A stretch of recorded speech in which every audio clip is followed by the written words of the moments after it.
In my past life as a soccer coach, once you win a national championship, everybody wants to come play for you. Really not true. Once you pay them $25,000 a year in scholarships, everybody wants to come play for you.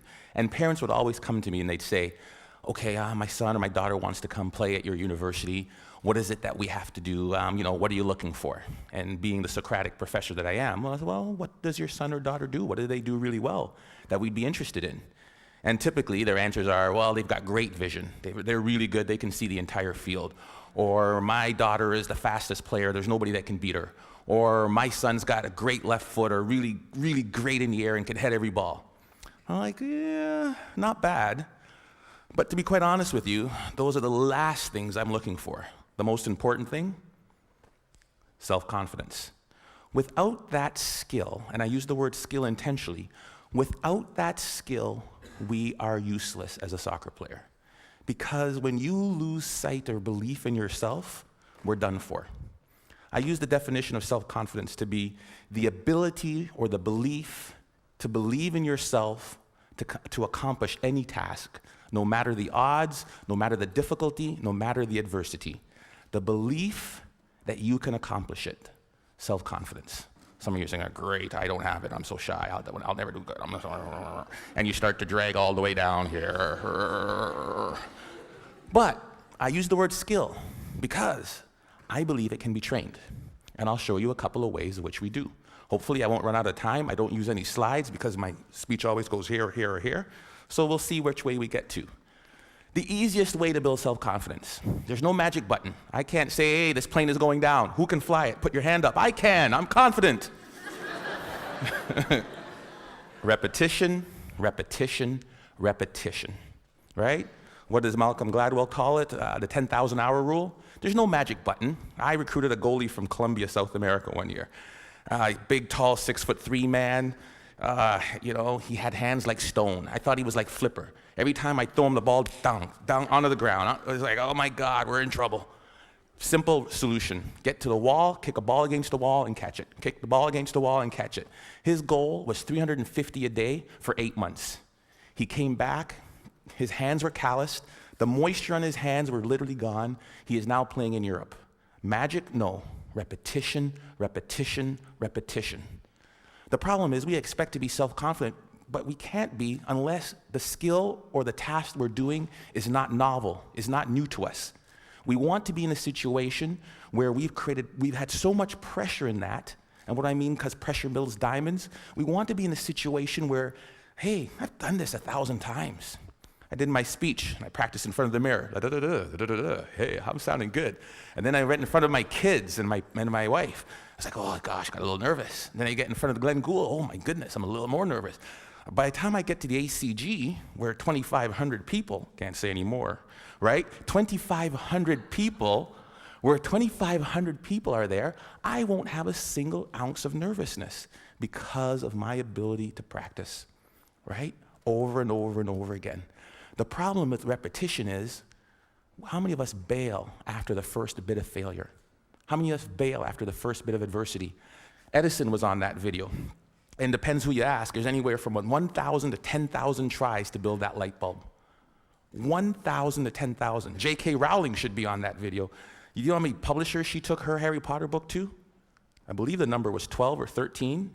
I'm pretty confident, but after 2 or 3 no's, I'd be like, dang it. After 6 or 7, I'm like, maybe not.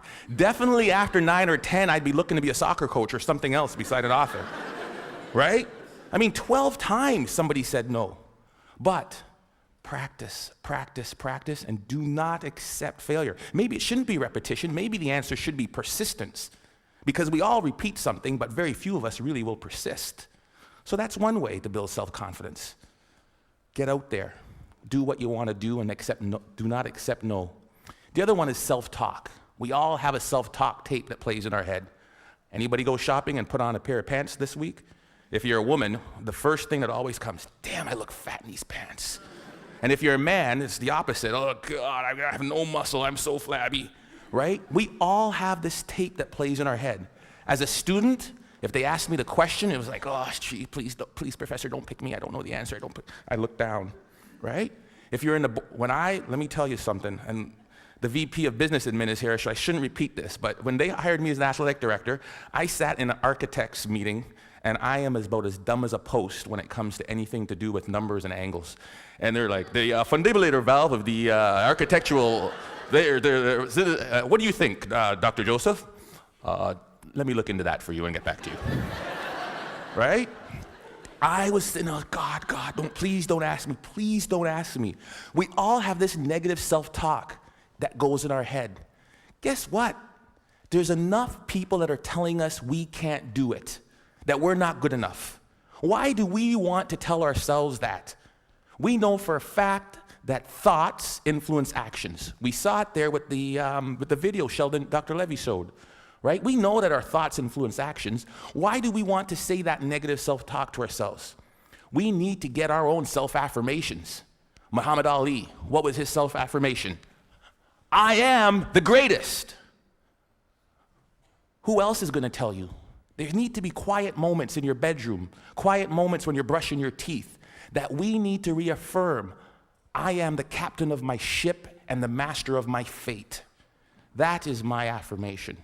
I came from a school of 1,000 people. I lived in a town of 1,000 people for 15 years.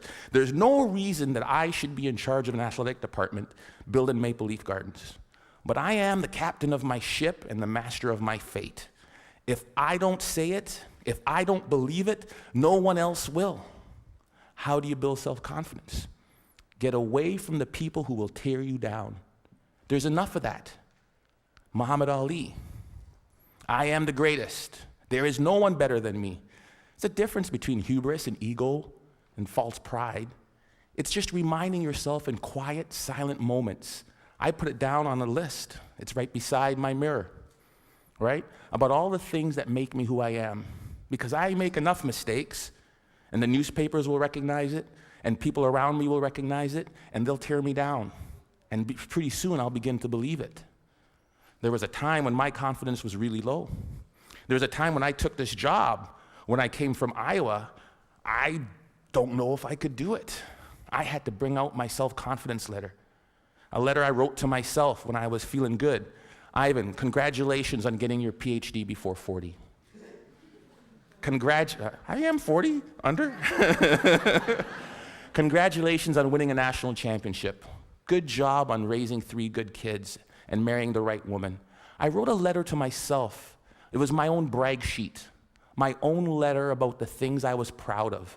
Because there are moments, and we'll all experience them in our career, in our life, in our job hunting, in our relationships, when we are not feeling good about who and what and where we are. And I had to bring out that letter and read it time and time again for a period of about 2 weeks to weather me through that storm. It was important.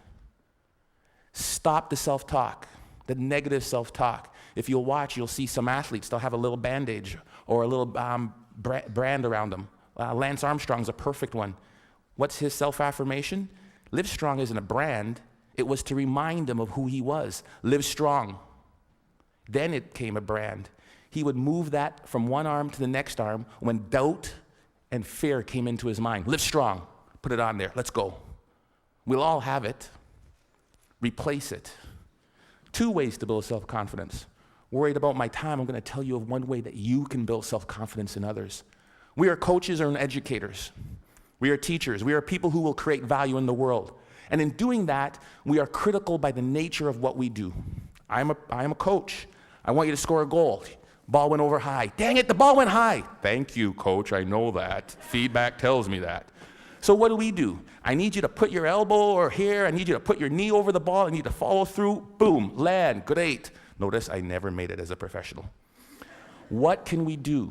We fix mistakes. When I'm fixing that mistake, Johnny, this is terrible. You need to bend your knee. You need to do this. What have I done to Johnny's self-confidence? Bend your knee. Think of this. Next thing you know, Johnny's crushed. Ignore what Johnny does wrong and find Bob or Sally or Frida over here. Great goal, Frida. I loved how you kept your knee low, you followed through, and you landed like this. Great job. Johnny, great. Johnny's not demoralized. His confidence isn't shot. And what I've done is I've built up Frida's. Imagine how we could change the way we parented kids. Instead of, get that glass off the counter, what's wrong with you? If we catch them while they're good. Great job. Great job. Thank you, Alice, for taking your glass to the counter. It sounds simple, but we forget about it. Or as educators, or somebody as a team, if we manage to praise the positive behavior that we wanted to reinforce. We forget it. It sounds so simple. Catch them when they're good. We forget it. It's simple. Here's what they did. There was a study in Kansas that did this. They did video, and we all do video, and we showed the video of them doing the run to the play. This goal happened because the basket wasn't protected. We didn't rotate here right. We needed to do this, and then to cover the slot. And if that's the baseline, improvement of the Kansas State team went like this. Then they said they ignored all of that, and they just showed them the times they did it right. The times they did it perfect, that presented no goals, spoke to the same points, improvement went like that. It changed and revolutionized the way we as coaches interact with our student athletes.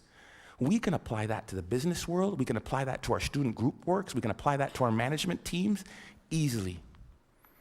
Catch them when they're good. Last and certainly not least, my son is really good at this. Self-confident people interpret feedback the way they choose to. I asked my son, who is by the far terrible athlete, gets it from his dad. The games, they win 5-0. How was the game? Oh, great, I scored 3 goals, I got 2 assists. I'm like, I did not see him touch the puck. But he has his own perception of how he did.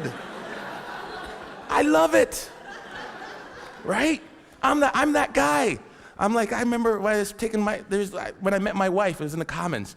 Polly, would you like to go to the movies? Ladies, dingle, dingle, dingle.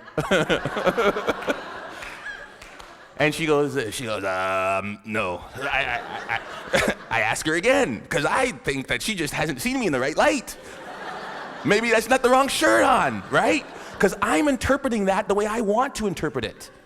Finally, I ask her out again. She gives me this one comment, right? Or she sent it through her friend, because that's the way you did it back then. She wouldn't date you unless it was the last person on Earth, that hell was freezing over, there was a small chance we had to save the planet Earth. Some people's like, there's no chance. I'm like, you're saying there's a chance. Right? Because that's how I'm going to interpret it. If I could give you one thing to take from this, it is, no one will believe in you unless you do. Listen to the words of that video.